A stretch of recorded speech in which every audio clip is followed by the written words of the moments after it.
Hey, Coach, I would love to ask you about basketball, but I just figure there's more important things going on in the world right now. Just what was your reaction to seeing what happened in our capital today? And have you and the team kind of talked about it, considering all the important conversations you guys had in the bubble and in the summer? Yeah, I mean, we haven't talked about it because it is fresh and raw. Obviously, it's one of those situations that, you know, as a coach, I watch it on TV and I feel like everybody else, I'm confused as to what even though we've heard that this kind of thing could happen, there's still a level of confusion and sadness. And the thing that I'm always, you know, mindful of is a former athlete and now a coach. We've been given these positions and platforms that allow us to help when we can.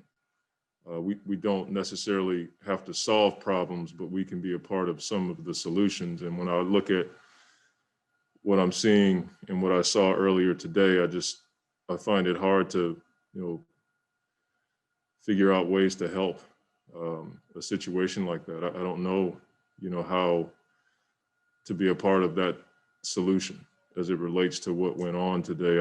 I'm sad for the kids in our country that have to watch this. You know, our kids are always watching us for behaviors that should be repeated. And I feel bad for them. And so I'm no different than you guys. I think at some point, the team and our staff will have a conversation about it. There's just so much going on. You know, I think today may have been the deadliest day or one of the deadliest days of COVID, you know, and we have the situation in Wisconsin. There's just so much going on. It's hard to kind of figure out like what to talk about. You mean you could sit and talk about it for hours. And so I don't think I would add any value as far as helping. And I certainly don't want to say anything that's going to incite or cause more problems in my small position. All right, next up we have Dwayne Rankin with the Arizona Republic. He'll be followed by Brendan Clean.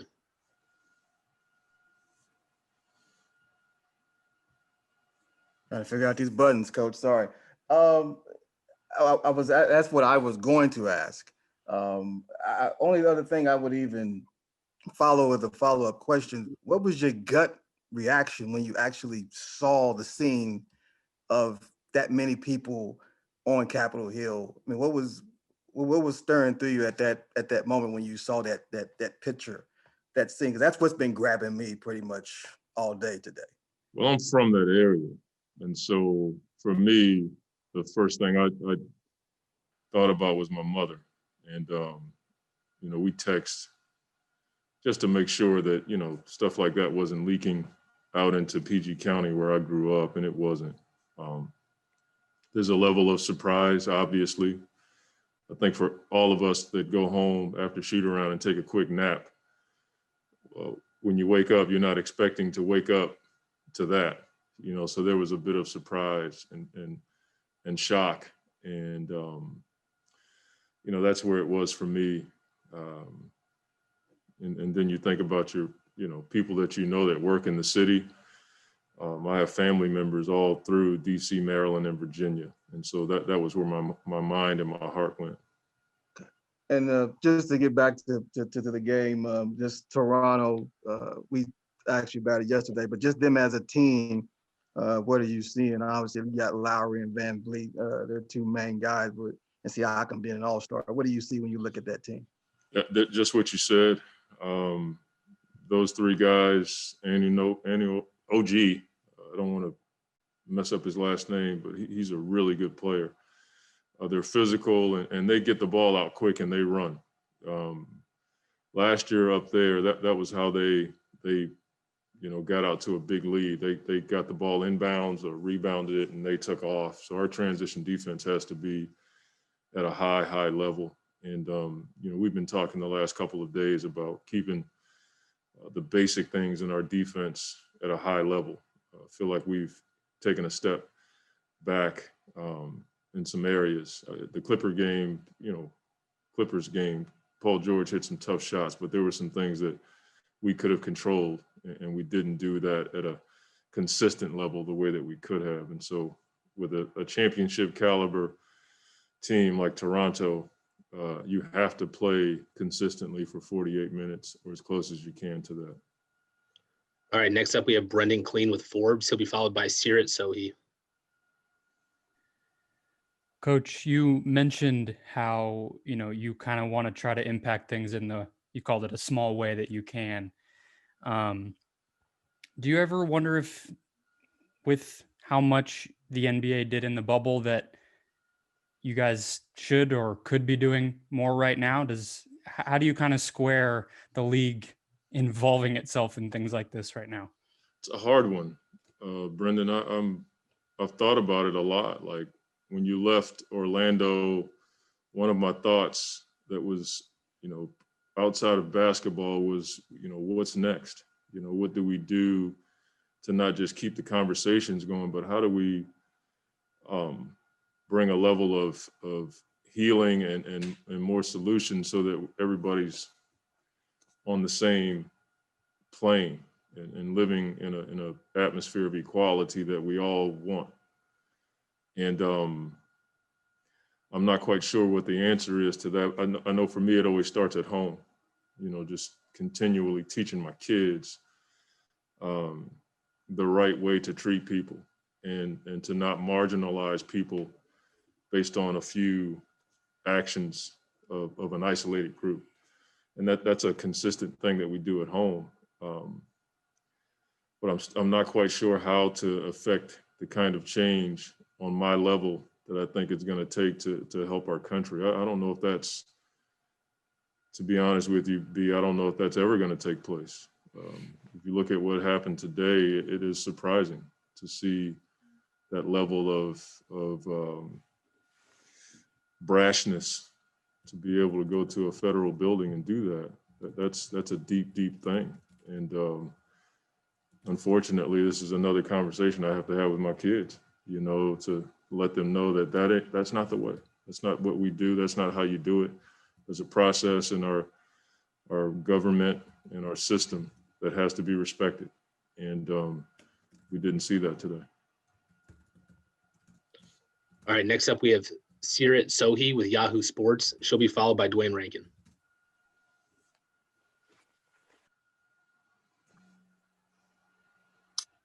Hey, Coach, how you doing? Good. First of all, I've just been following you guys for the last few days, and I just wanted to thank you for how candid you've been about a lot of different things, especially today. I think for me personally, it's been nice to know that there's not a lot of solace today, but that somebody else feels the exact same way it's some solace, I guess, at least. But it's strange to ask you about basketball, but I was thinking about what you said yesterday about rules that stifle, and I was wondering what the if there were any specific examples of things that you used to do that you don't do anymore. Yeah, you guys are trying to dive into my dirt. Yeah. I was a big, I didn't like hoodies and stuff like that in practice. And it wasn't because of the fashion statement. It wasn't because I was anti-hoodie. As an African-American, I struggled with the example of wearing hoodies in certain environments, how that could affect children because of what happened with Trayvon Martin. And so I didn't like it when basketball players would wear the hoodies in games or practices. And I struggled with it because I knew the effect that athletes had on kids. And I think I have grown in that area because I don't think that we should have to worry about what we wear and where we wear it at. And it was something that I've learned. I hope I've grown. And I'm certainly, if you talk to the players, they'll tell you that I'm pretty lax when it comes to stuff like that. I don't think that any person in our country should have to worry about the kind of clothing they wear or the neighborhood they wear it in. And so now I'm like, I don't care what you guys wear in practice. I'm not for the jewelry and stuff in practice. I don't think that's cool. But as far as wearing hoodies and stuff like that, I was anti that before. Now I'm like, I think guys should be comfortable with how they want to dress, and kids should be able to look at our athletes and want to be like them in some ways, and they shouldn't have to worry about the clothing they wear in any part of our society. Mm-hmm. What led you to that realization? I don't know. I guess just being around our group, and since I've been here, these guys have committed to our culture and done everything I've asked, as far as showing up on time, working hard, sharing the ball, defending, and having a level of gratitude that I really, really respect and I don't take for granted. And, I've always said if the guys do these things, everything else is negotiable.